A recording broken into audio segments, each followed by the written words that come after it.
todos, sean muy bienvenidos a un nuevo capítulo del Negocio del Barrio, un espacio de conversación en el que abordamos temas de interés común para el desarrollo del debate en la opinión pública. Cada día nos acercamos más y estamos a puertas de esta mega elección que se viene hasta el momento, que sería el próximo 10 y 11 de abril, de gobernadores, concejales, alcaldes y convencionales constituyentes. Por lo mismo, el día de hoy, para poder conversar de estas elecciones, tenemos como invitada a la candidata concejal de la comuna de Vitacura, Ignacia Moreno. Ignacia, ¿cómo estás? Hola Gabriel, muy bien, gracias por la invitación. Gracias a ti por estar aquí, y de hecho un dato que me faltó es que tú vas como independiente, pero con cupo de la UDI. ¿Es así? Así es. Perfecto. Ignacia, para comenzar, me gustaría hacerte la pregunta de rigor, sobre todo por la actualidad que vive el país. En el Congreso, al día de hoy, en la fecha en que estamos grabando, el proyecto de reforma constitucional que envió el gobierno de Sebastián Piñera para cambiar la fecha de las elecciones se encuentra siendo discutida en la Cámara del Senado.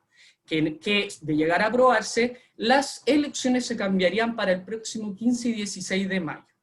En concreto, tú como candidata concejal por Vitacura, ¿cómo te afectaría este cambio? Sobre todo pensando en las campañas de propagandísticas que tienes que hacer, las fechas, ¿cómo te llegaría esto a ti? A ver, por una parte pienso que siempre el bien común prima por sobre el personal.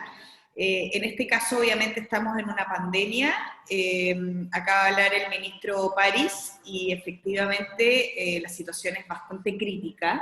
De hecho, se acaban de cerrar a partir del lunes 5 las fronteras en Chile, medidas que efectivamente nos hacen ver que el tema está crítico.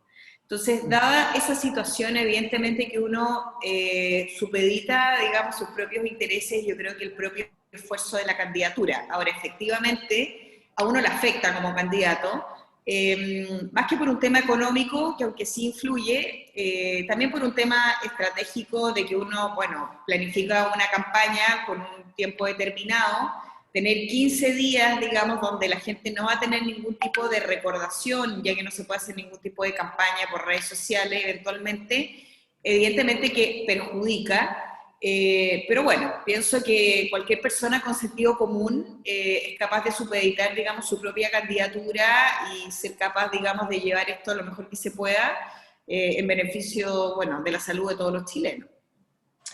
Por lo que infiero, entonces, tú estás de acuerdo con este cambio de fecha, pero, por ejemplo, también se ha hablado de hacer la elección en 3 días, sobre todo, por ejemplo, por la mega elección que hay que votar por tanta gente. ¿Tú solo cambiarías la fecha o también harías otro tipo de modificaciones?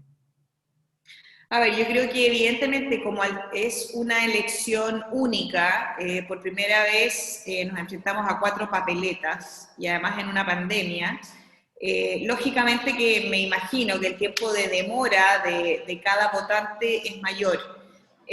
No me atrevería a aventurarme si lo haría en 2 o 3 días. Evidentemente la medida de 2 días me parece bastante mejor, digamos, que consolidar todo en un solo día. Y sí, estoy de acuerdo con en el fondo que uno, promover que todos los chilenos puedan votar, sobre todo que, bueno, no solamente son las elecciones municipales, sino también de constituyentes, quienes van a hacer la nueva constitución, lo que es clave para nuestro país y por lo tanto necesitamos asegurar un buen número de votantes y creo que en esa línea en conjunto con toda la pandemia, bueno, lo que mejor se pueda ir equilibrando creo que es necesario. Ignacia, yendo un poco más a terreno, hace un par de semanas atrás, en la comuna de Vitacura, un anciano adulto mayor de 74 años de edad fue baleado en un intento de encerrona, donde le intentaron robar el auto, gracias a que había contingente policial en ese momento cerca de ahí, se frustró ese robo. Entonces, todas las semanas se hace ver que uno de los temas importantes y candentes en la comuna de Vitacura es el tema de la seguridad. Tú como candidata, ¿qué propuestas tienes como para enfrentar esto que también también a candidatos a alcaldes lo han mencionado en varios puntos de prensa. A ver, yo pienso que como primer punto, bastantes de las banderas de propuestas en cuanto a las candidaturas, tanto a alcaldes como a concejales, es el tema de la seguridad, sobre todo en Vitacura. Y creo que quien no está con esa bandera de lucha, por decirlo así, realmente le falta una visión de urgencia y de conjunto respecto a las necesidades de la comuna. En ese sentido, en lo personal, mi gran tema dentro de la campaña es la seguridad. ¿Y cuáles son, digamos, parte de muchas de las propuestas? Y aquí también quiero aclarar un tema, que quizás después lo podemos conversar, pero en muchas de las juntas de vecinos que me ha tocado participar, la gente cree que los concejales somos como el viejo pascuero, ¿no? Y te hacen una serie de peticiones. Hay que aclarar que el rol del concejal es fiscalizar la actividad, digamos, y el desempeño y todo el tema presupuestario del alcalde. En ese sentido, no es que yo tenga unas propuestas personales, porque evidentemente que no puedo prometer algo que sé que después no se puede llevar a cabo. Lo que sí, y es interesante en mi caso, es que como voy dentro del Pacto de Chile Vamos, en las elecciones primarias ganó Camila Merino, que es, digamos, nuestra alcaldesa del conglomerado, y de alguna manera, pescándome y aunando fuerza con sus propuestas, aquí ya viene como lo concreto, ¿no? Vitacura tiene una situación bastante crítica respecto al tema de la seguridad. Podemos multiplicar por 4 respecto a lo que pasa en Barnechea y por 2.5 lo que pasa en Las Condes. Quiere decir que el nivel, digamos, de falta de seguridad, más bien de delincuencia con intimidación y violencia, es enorme. Una de las propuestas es crear un observatorio tal cual existe en Providencia, existe en Las Condes y también en Barnechea. ¿Qué es lo que pasa en Vitacura? Que no hay una coordinación entre el ente, digamos, de la municipalidad y Carabineros. Necesitamos una mayor, bueno, y más eficiente gestión en ese sentido, y para eso Camila, y obviamente yo también me acoplo, y por supuesto que si soy parte del Consejo Municipal, bueno, voy a poner toda mi fuerza y de mi ímpetu en el fondo para poder lograrlo. Este observatorio que en el fondo cuente con tecnología de punta, pero por otro lado tenga una coordinación directa con Carabineros, ¿no? Y eso es lo interesante. ¿Para qué? Para que efectivamente, apenas ocurre un delito, se pueda inmediatamente tomar, digamos, acciones del caso. Actualmente en Vitacura es por radio, ¿no? Entonces, efectivamente, todo es más lento. Y más que nada, más que llegar al delito, que si es una cosa, digamos, puntual, el punto es crear medidas preventivas, ¿no? Y para eso, obviamente, bueno, hay todo un plan de acción, que si querés ahí lo podemos también conversar, pero que efectivamente es interesante prevenir el delito. Una de las medidas preventivas que ha propuesto el candidato del Partido Republicano por la comuna de Vitacura, que causó bastante polémica, fue hacer un cierre perimetral prácticamente de la comuna, emulando un poco lo que proponía en su tiempo Hermógenes Pérez de Arce con el tema del apruebo-rechazo, de crear prácticamente un país aparte entre Vitacura, Las Condes y Lo Barnechea, en este caso en concreto solo en Vitacura, según lo que afirmaba el candidato del Partido Republicano. ¿Tú compartes un poco esa idea o realmente crees que es un poco descabellada? A ver, un primer punto que el mismo Cristian Araya, al cual le tengo bastante afecto, tenía un par de oportunidades de estar presencialmente con él mismo desmintió, digamos, esa propuesta. O sea, su propuesta es que efectivamente en Vitacura tenemos 24 vías de acceso, ¿no? Y aquí hay un tema importante de trabajar con la autopista, ¿no? Porque esas son las vías de acceso de los delincuentes. Entonces la propuesta de él es poner más cámaras, no es, digamos, cercar lo que es Vitacura. Si es así, evidentemente que no estoy de acuerdo. Sí estoy de acuerdo con ocupar más tecnología, con que haya una cierta fiscalización de la gente que transita por la costanera. Actualmente transitan autos sin patente, que efectivamente son la gran mayoría digamos, los productores, digamos, de la delincuencia.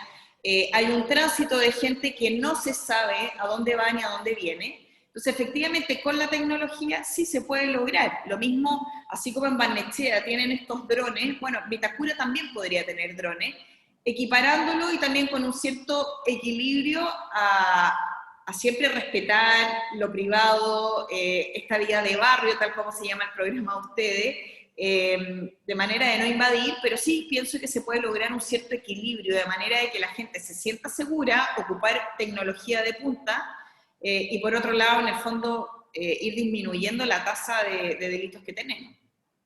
¿Y de qué manera con esta tecnología, pongámonos en el caso hipotético, que como por ejemplo el que te mencioné en un principio, que existe una encerrona en uno de estos, en una parte de la carretera por donde se ingresa a Vitacura, ¿cómo la tecnología podría funcionar ahí, un poco también para que la gente entienda en su casa que nos está viendo? A ver, antes que la tecnología, lo que también es fundamental es la presencialidad tanto de carabineros como de la ciudad, o sea, perdón, la seguridad ciudadana de Vitacura, ¿no?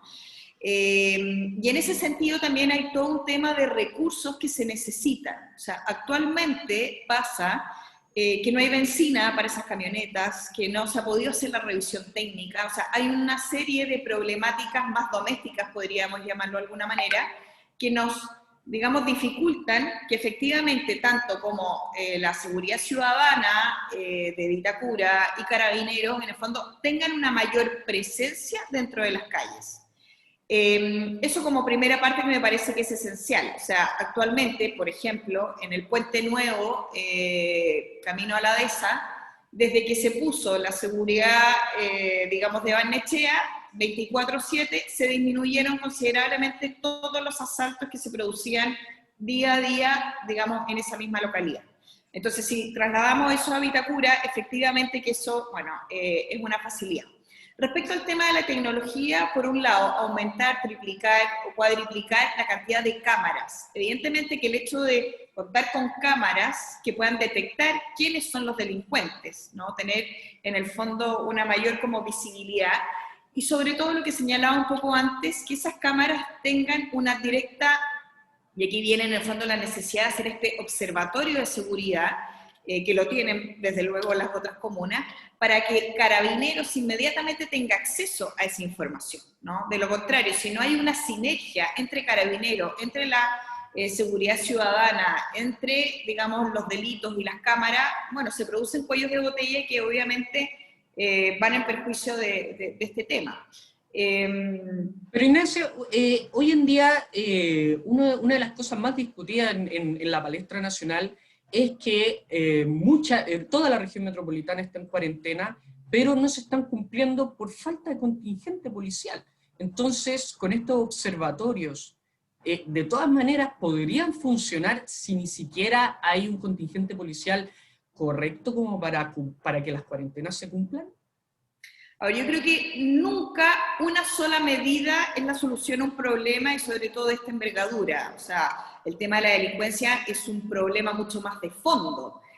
Ojalá quería erradicarlo como país y desde luego en el fondo que haya mano dura para la delincuencia y desde luego quizá aquí ya uno puede abarcar otro tema, pero son los niños del Sename, por ejemplo, ¿no?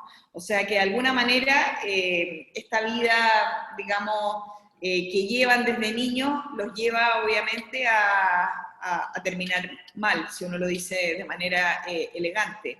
Entonces, volviendo un poco a lo inicial, obviamente que apuntaría, y es un tema país, no es un tema municipal, el tema de la delincuencia, que creo que hay que poner más mano dura.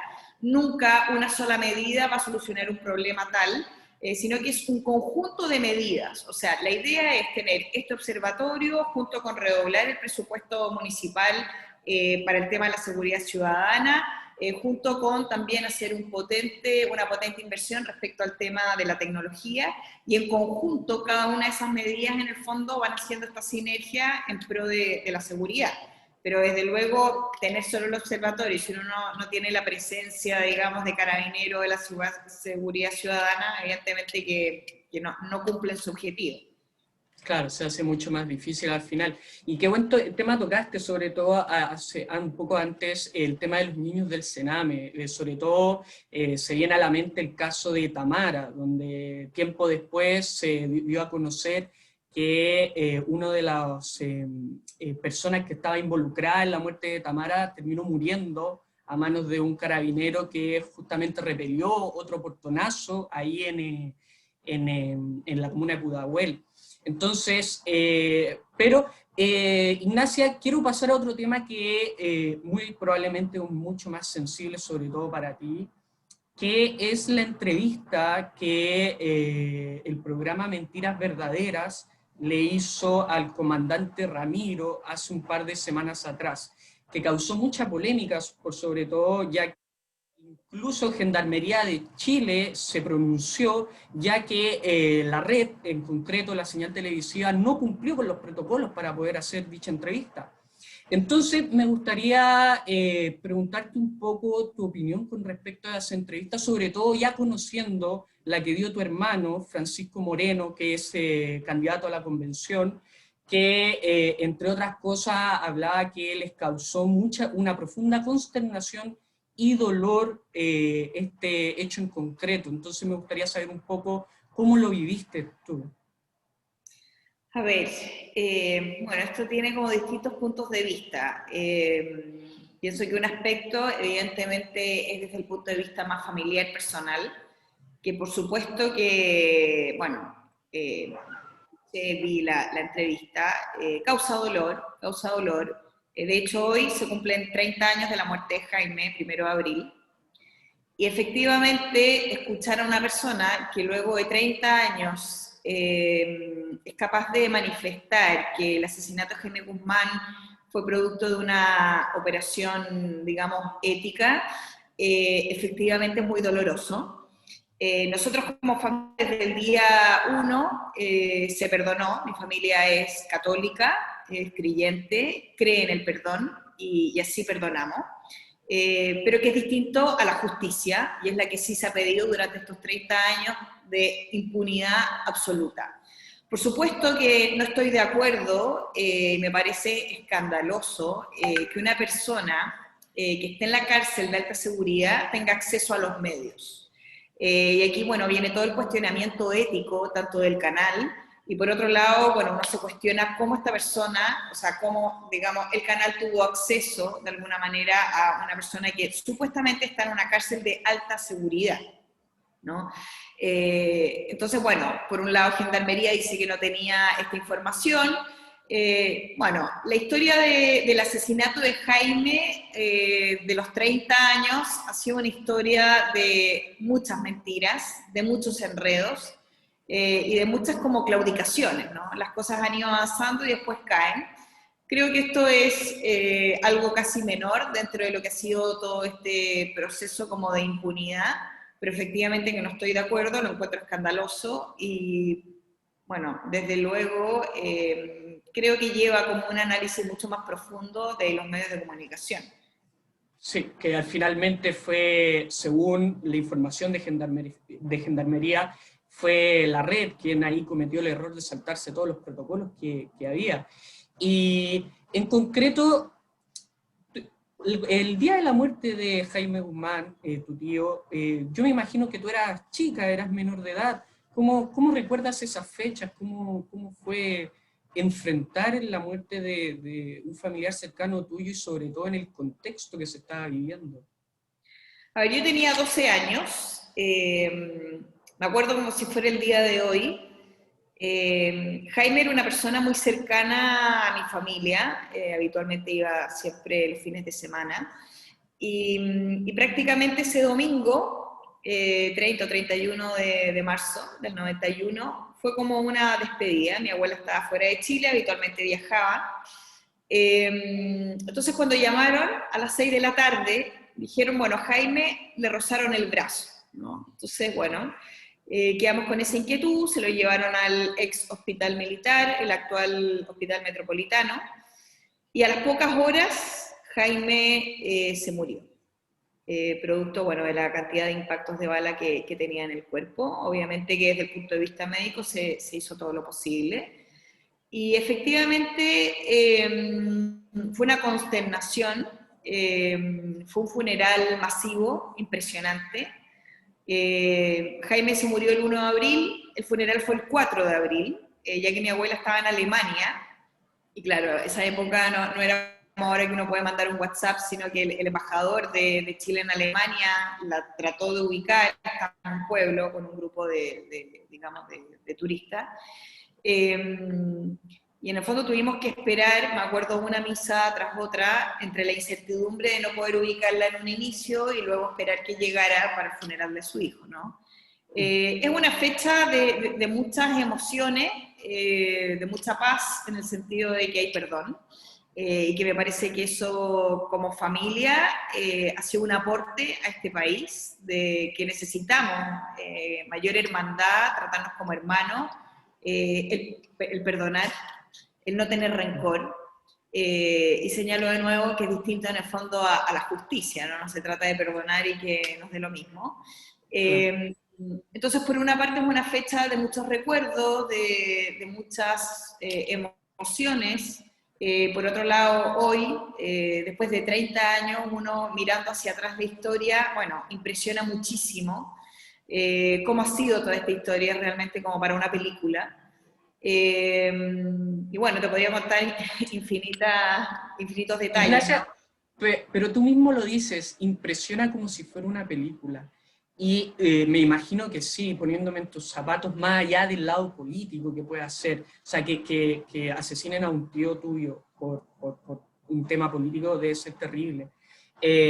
Por lo mismo, me gustaría preguntarte cómo, con esa historia que tú tienes detrás, de todas maneras entraste a la política igual que tu tío, teniendo en mente lo que a él le ocurrió, porque no cualquier persona lo haría, porque una persona sensata diría, no, yo me voy a alejar del mundo en el que mi tío terminó como terminó. Pero tú hiciste todo lo contrario, y te metiste. ¿Cómo, ¿En qué pensaste? ¿Cómo has visto eso?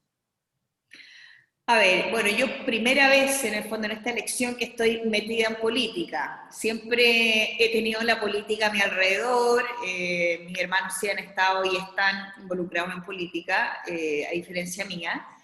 Pero precisamente después del 18 de octubre tuve también una profunda reflexión.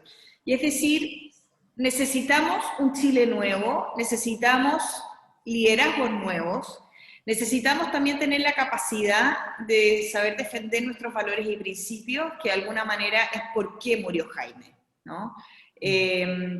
Entonces, bueno, se me presentó la oportunidad de presentarme a estas elecciones y efectivamente que lo tomé también como, no solo como un desafío personal, sino que también como una manera de agradecer y también como un convencimiento profundo de que creo que la política, que es un mundo difícil para quienes no hemos estado siempre, digamos, inmersos, necesita un recambio, necesita lo que te comentaba antes, nuevos liderazgos, necesita gente valiente que defienda los valores y principios, necesita gente coherente que de alguna manera limpie y apuntemos a esta nueva política. Y en ese sentido, evidentemente que mi historia familiar es un acicate, un aliciente para estar hoy en día, bueno, luchando por esta candidatura.